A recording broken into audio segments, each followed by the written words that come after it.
Binuo na ang board members ng Maharlika Investment Corporation na mamamahala sa Maharlika Investment Fund. Tinalakay ng board sa inaugural meeting ang fund capitalization at potential sectors na maaaring pasukin para makamit ang commercial, economic at social development value creation. Nagkaroon rin ng nominasyon para sa chairpersons ng board committees kasabay ng pagdaragdag ng iba pang komite.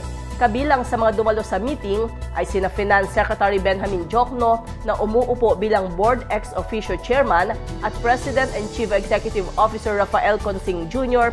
bilang Vice Chairperson. Present din ang iba pang miyembro na sina Landbank PCEO Maria Lineth Ortiz, Development Bank of the Philippines PCEO Michael De Jesus at Directors Vicky Castillo Tan, Andrew Jerome Gan, Herman Lichauco II at Roman Felipe Reyes. Una nang sinabi ni Pangulong Ferdinand Marcos Jr.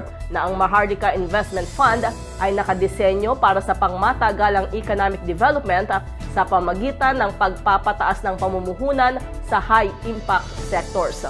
Para sa MBC Network News, ito si Left Narciso, tuloy-tuloy sa pagbabalita, tuloy-tuloy sa serbisyo, sama-sama tayo Pilipino.